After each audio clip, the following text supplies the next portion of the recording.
শুভ সন্ধ্যা। আজ সোমবার 21শে নভেম্বর 2022। এখন ক্যানবেরাতে সময় রাত 8টা। শুরু হচ্ছে ক্যানবেরার 2XX কমিউনিটি রেডিও স্টেশন থেকে প্রচারিত সাপ্তাহিক বাংলা অনুষ্ঠান বাংলা রেডিও। এই অনুষ্ঠান প্রচারিত হচ্ছে কমিউনিটি ব্রডকাস্টিং ফাউন্ডেশন লিমিটেড ও বাংলাদেশ অস্ট্রেলিয়া অ্যাসোসিয়েশন ক্যানবেরার সৌজন্যে। প্রতি সোমবার এই অনুষ্ঠান প্রচারিত হয় FM ব্যান্ড 98.3 মেগাহার্টজে। আজ অনুষ্ঠান পরিচালনায় আছি আমি রাকিবুল শেখ।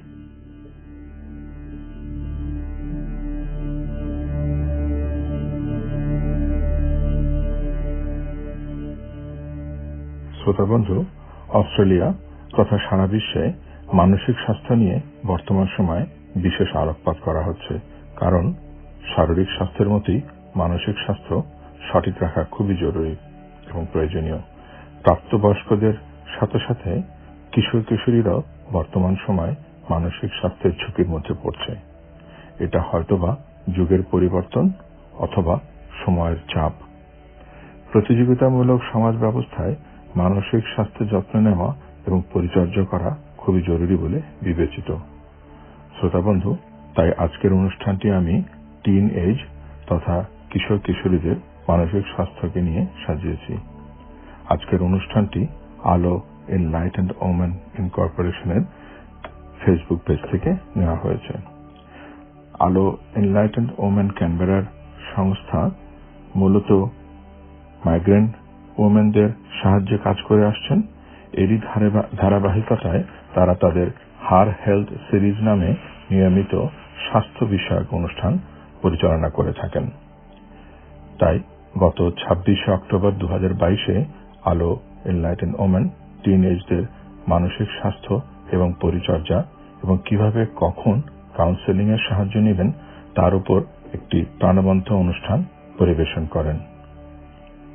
অনুষ্ঠানটিতে মানসিক স্বাস্থ্য বিশেষজ্ঞ ডক্টর নাহিদ সিদ্দিকী তার মূল্যবান পরামর্শ প্রদান করেছেন এবং এই অনুষ্ঠানটি গ্রন্থনা উপস্থাপনা এবং পরিচালনা করেছে আসমা সায়রা শেখ। শ্রোতাবন্ধু, আসুন মূল অনুষ্ঠানটি শুনি এবং আমরা আশা করব আপনারা এটা উপভোগ করবেন।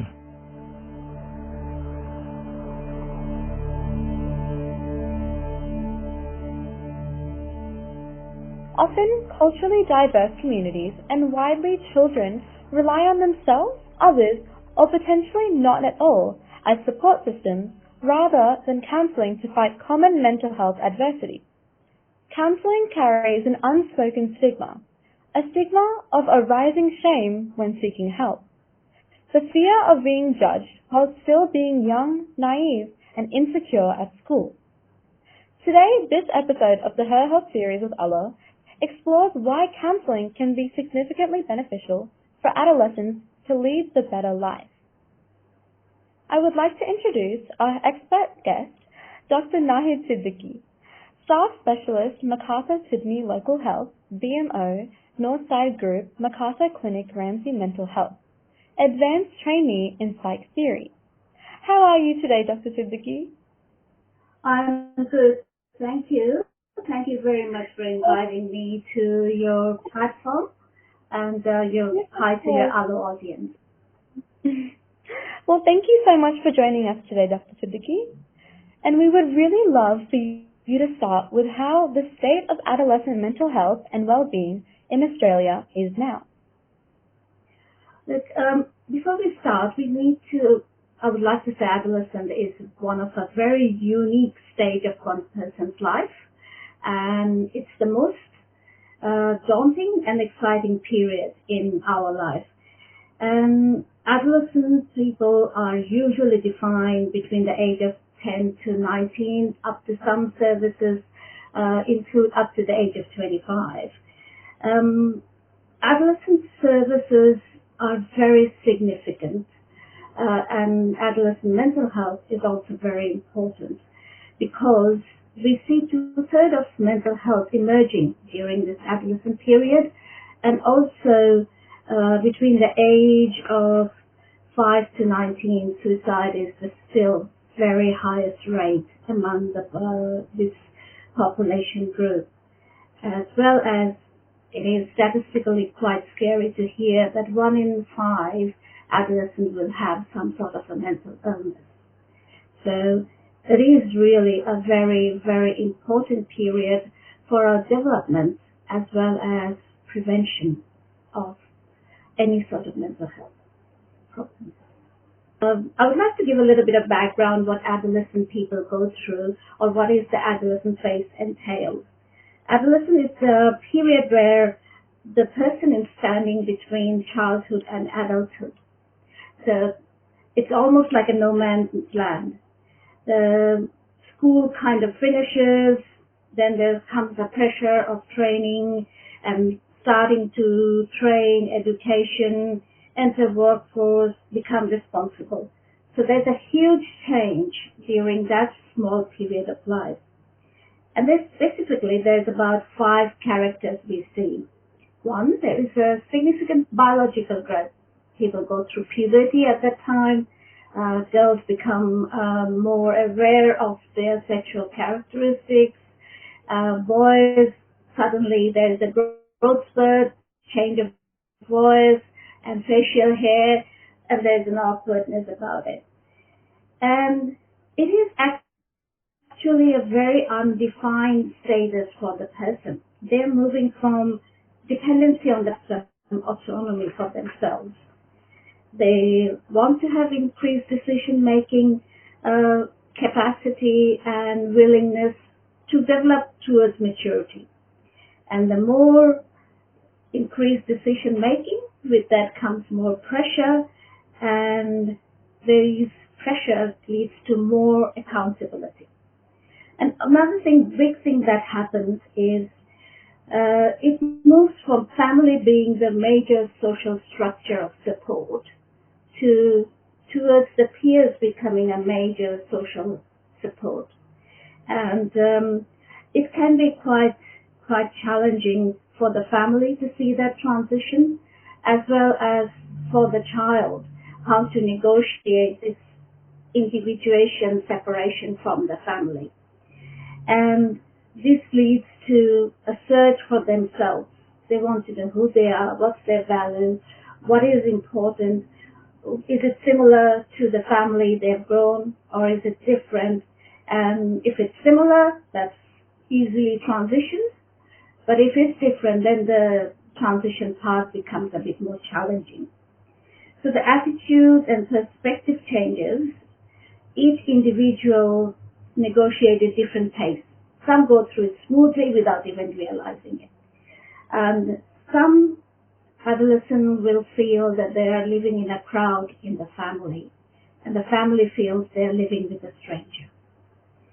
So that is the basic sort of transition challenges adolescent faces. And big change that another happens is cognitively. Before adolescence, the main concept is concrete, like it's either good or bad, or it's black or white.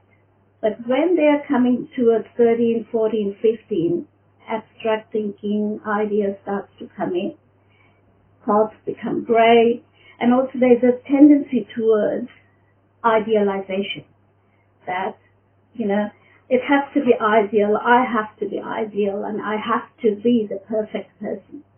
It's almost like adolescents need to perform in a private world to the, unknown audience. That's why we see girls becoming more attentive, how they present. Boys become also quite tentative. You would hear a lot of parents will keep on saying how much time each adolescent is spending in front of the mirror. But this is part of presenting themselves and kind of playing in an audience. And the psychological change is, for them, there's a big change. For them, rules are changing from time to time. As a child, there was one set of rules. The more they are becoming older, another set of rules comes in. Family and society will want them to take more responsibilities, and this person will then have to follow certain standards and behaviors that has to be maintained. And the biggest part is the adolescent is then supposed to be accountable, both in social level and legally as well. When they become 18, they become accountable. And the method of learning through this time is success and failure. If success happens, that boosts that person, gives confidence. But these young people haven't had much life experience. There will be mistakes. And when these mistakes happen, it can be very devastating, very much broken heart, and that's the time the negotiation and support needs to happen. So it's not surprising that, the anxiety and depression is the commonest mental illness we find. And that is the biggest defined illness what we have been seeing. And it also leads to, because the rules are changing for them so quickly, some people find it difficult. And they're not tolerant to very much changes. And this intolerance comes across as, moodiness, mood fluctuations, or anger outbursts, or behaving in a way which is very alien to the family or the friends. It's because the inner frustration they do not know how to express. Some externalize it, some keep it within themselves, and that's the time they isolate and have depression. I'm sorry, that was a very long-winded answer. No, of course. Thank you so much for sharing, because I think that's really important, especially in this generation. So thank you so much for sharing, and also talking about this transition from coming from a very young child during this transition to becoming into new rules and into becoming of more responsibility, and especially this pressure that builds. So I'm asking you now, especially after COVID-19, how has this influenced the pressure on adolescents, and what does that impact on the relationships with their family and with their friends and at school?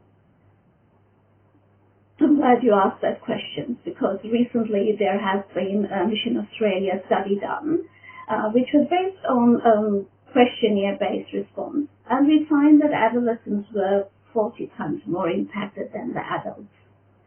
And their primary concerns were very,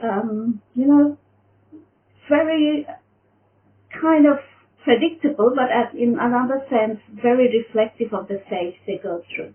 Such as first concerns were their education, because the method of education had changed during COVID. Second was their prospect of work and training, because a lot of trainings were not really done in person.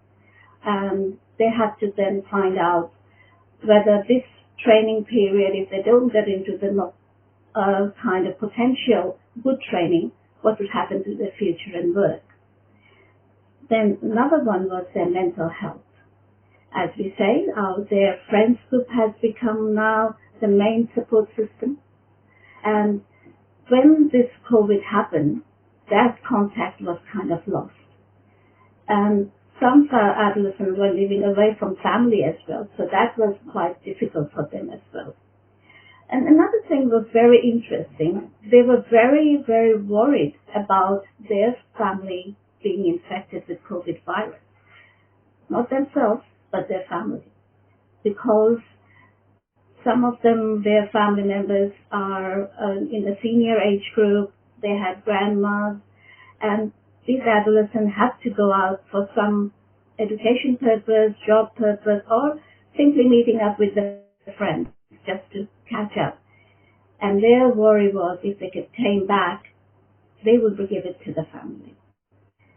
So it is quite reflective of the stage they go through, and it did impact them quite significantly and holistically. Education, mental health, as well as relations. Your question was, how did it impact the relations? Well, with the friends, I know it's digital era, and there was contact through digital media platforms. But even then, they were quite vulnerable to lack of face-to-face contact. And the friends group was still virtual. They've also made them vulnerable to virtual negative stuff as well, like bullying and also isolation. So it was quite significantly, a lot of adolescent people were feeling very lonely. Well, absolutely, that makes much sense, and I can definitely relate, as I've gone through the whole online school and watching many of my friends grow up, because I am currently in this transition period, and hearing what you have to say, I can see very often in all of my classes. And talking more about this built-up pressure and how my kids around my age have been feeling, a predominant challenge that we see very often in my generation is now stress.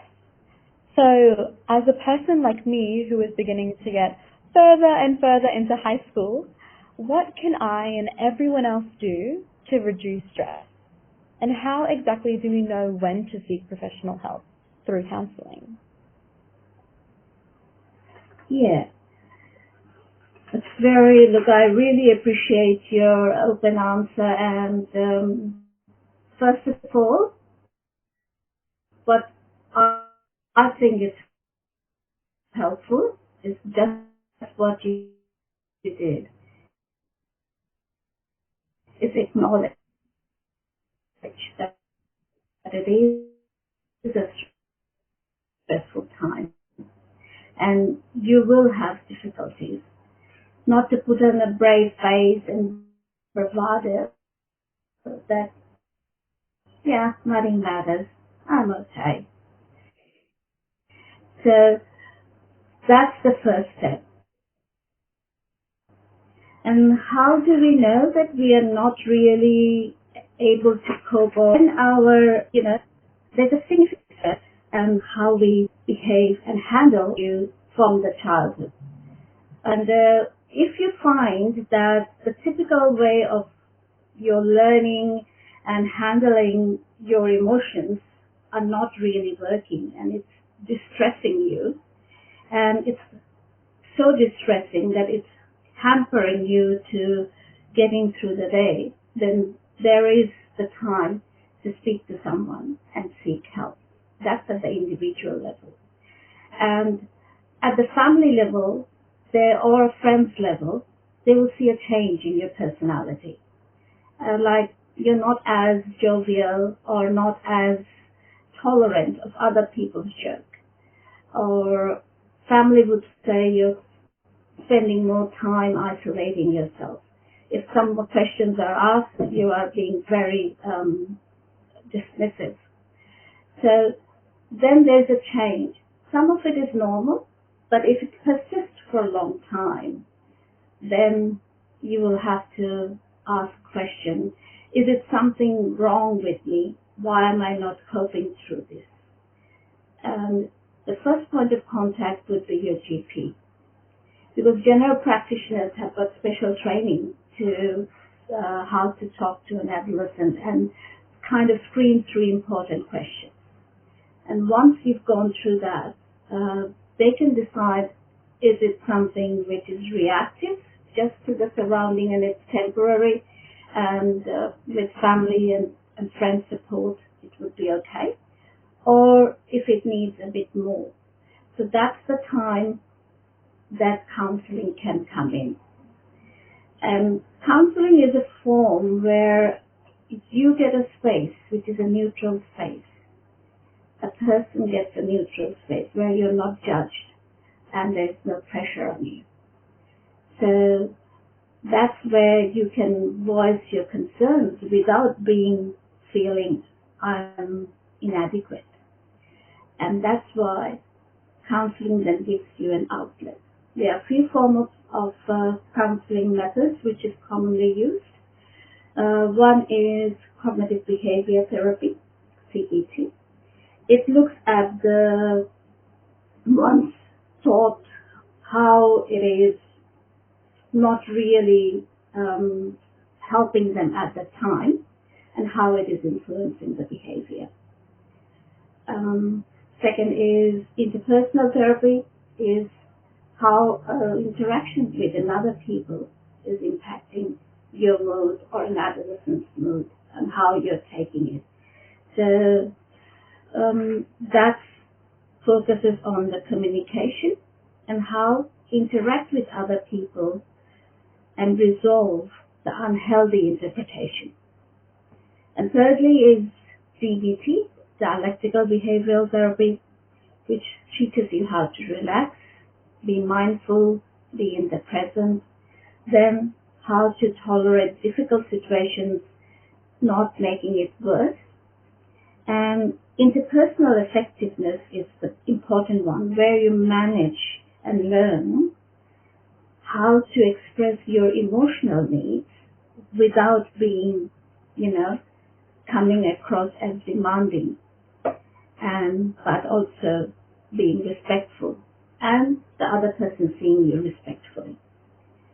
So there are other ones as well, but these are the main three therapies which usually help a young person to transition or tackle the journey. Yes, absolutely. You're absolutely right. And there are many resources out there that if people wish to reach out, there's always great resources like Kids Helpline or Headspace National Youth Mental Health or Reach Out, Beyond Blue, and many more like this that can definitely help out. And moving on from what you're saying about how counseling can help, myself being a young person from a different culture, counseling does not abide to at least our culture's norms. Thus, young children like me don't see the many benefits it can have. So, Dr. Siddiqui, I ask you, how can counseling help? And all of these counseling methods that you've explained, how do they help us? Coming from a different cultural background, we have another layer to negotiate. Most cultural backgrounds and being a minority in a different culture, we tend to band together. And what's the biggest challenge we have is our identity is linked with our family. So we are somebody's daughter, we are somebody's sister, we are somebody's, so wherever we go, our identity in a way is predetermined by others because you're so-and-so's daughter. And a person, an adolescent who's trying to have an identity of their own, it's quite a big challenge because they may not align with the family as well as much as others think. But to express that, it's a big sort of negative impact. So counseling, as I was saying, when you're finding your functioning is becoming difficult because of these differences and conflicts between the values and the situations in the home or in being in this cultural situation where you cannot express yourself, you cannot, idealize, or you cannot develop some views because it's contradicting with your cultural views, then it becomes a very, very conflicting and difficult subject to negotiate. That's where the counseling comes in, because counselors would be neutral, they don't have expectations, and they understand the cultural identity we carry with us and how to cohabit with this identity and also develop ourselves in that is a very unique sort of skill. And as you are living in an multicultural, diverse sort of environment, you will act differently to different situations. And you've learned that with a supportive environment, and so far it's functioning. But if any time you find I need a little bit more, just that would be the time to seek a counselor who would be able to guide you. School counselors, while you are there, is a good first step also, because they will be able to identify and direct you whether longer term therapy is needed or not. Exactly. I think that's absolutely wonderful. And as I am at school, they do tell us about the school counsellors, and I think often going back to the stigma that they present about being afraid of being judged, or being afraid that others will find out that you're taking counselling, or completely changing how they see you. I think that's really important, knowing that the one person that can really help you won't need to be the first of your worries. Knowing that, like, they won't judge you and they're only here to help you, which is, I think, absolutely amazing. And I know that school counsellors, they can help you at, like, your own discretion. So it's completely private. And for anyone out there who's wondering about counselling, it's a great resource, and it's absolutely your decision, and you can do it at your own discretion, and it's completely your choice. How does counselling really work? How many sessions do we have to get the results? And for how long, really? And how is it different from adult counselling? I'll answer your last question first. The difference between adolescents and adults is the challenges they face. The adults have gone through the transition, and they've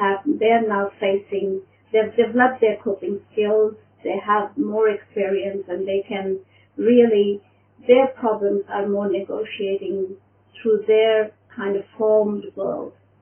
For adolescents, the transition is a big challenge.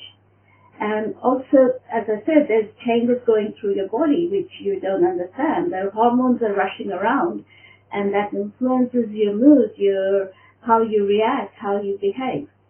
So your body changes, your mood changes, your responsibility changes, your expectation on you changes. On top of it, you are also becoming accountable. That's the scary part. So these are unique challenges what adolescent faces. শ্রোতা বন্ধু, আমরা আজকের অনুষ্ঠানের শেষ প্রান্তে এসে পৌঁছেছি। আশা করি অনুষ্ঠানটি আপনাদের ভালো লেগেছে। বাংলা রেডিও আপনাদের কেমন লাগে জানালে আমরা খুশি হব। আপনাদের মতামত জানাবার ঠিকানা হলো banglaredio@gmail.com। আমাদের অনুষ্ঠান ইন্টারনেটে শোনা যায়, ঠিকানা www.banglaradio.org.au।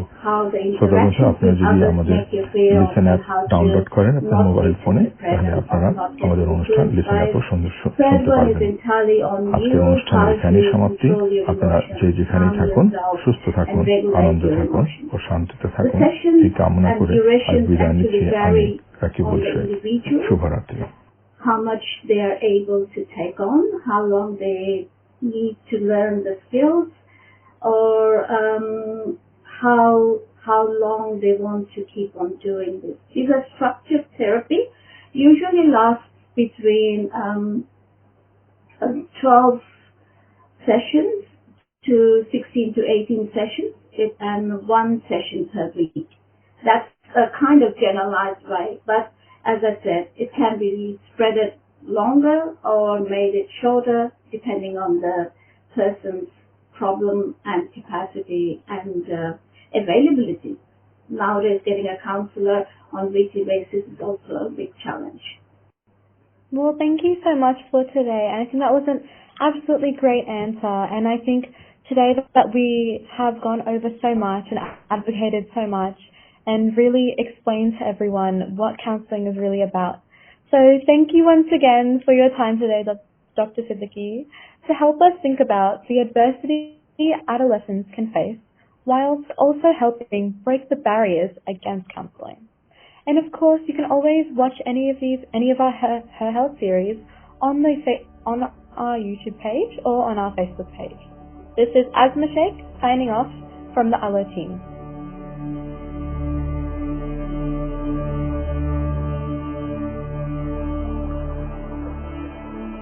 শ্রোতা বন্ধু, ডক্টর নাহিদ সিদ্দিকীর বক্তব্য থেকে খুবই স্পষ্ট যে আমাদের নেক্সট জেনারেশন তথা কিশোর কিশোরীরা যাদের বয়স 10 থেকে 19-এর মধ্যে বর্তমান সময়ে তারাই বেশি মানসিক স্বাস্থ্যের ঝুঁকিতে পড়ছে। মানসিক স্বাস্থ্যের পরিচর্যা এবং সময় মতো কাউন্সেলিং না নিলে সমস্যাটি বিরাট আকার ধারণ করতে পারে এবং বিভিন্ন ধরনের মানসিক দুর্ঘটনাও ঘটে যেতে পারে। তাই আমরা আশা করব বয়স্করা তাদের টিন এজারদের দিকে লক্ষ্য রাখবেন এবং মানসিক স্বাস্থ্যের যত্ন নেবেন। শ্রোতা বন্ধু, আজকের অনুষ্ঠানটি প্রচার করার জন্য আমরা আলো এনলাইটেন ওম্যানের সংস্থার কাছে কৃতজ্ঞ। আশা করি আপনারা অনুষ্ঠান উপভোগ করেছেন। শ্রোতা বন্ধু, আমরা আজকের অনুষ্ঠানের শেষ প্রান্তে এসে পৌঁছেছি। আশা করি অনুষ্ঠানটি আপনাদের ভালো লেগেছে। বাংলা রেডিও আপনাদের কেমন লাগে জানালে আমরা খুশি হব। আপনাদের মতামত জানাবার ঠিকানা হলো banglaredio@gmail.com। আমাদের অনুষ্ঠান ইন্টারনেটেও শোনা যায়। ঠিকানা www.banglaradio.org.au। শ্রোতা বন্ধু, আপনারা যদি আমাদের লিসেন অ্যাপ ডাউনলোড করেন আপনার মোবাইল ফোনে, তাহলে আপনারা আমাদের অনুষ্ঠান লিসেন অ্যাপও শুনতে পারবেন। আজকের অনুষ্ঠানের এখানেই সমাপ্তি। আপনারা যে যেখানেই থাকুন সুস্থ থাকুন, আনন্দে থাকুন ও শান্তিতে থাকুন এই কামনা করে আজ বিদায় নিচ্ছি আমি রাকিবুল শেখ। শুভরাত্রি।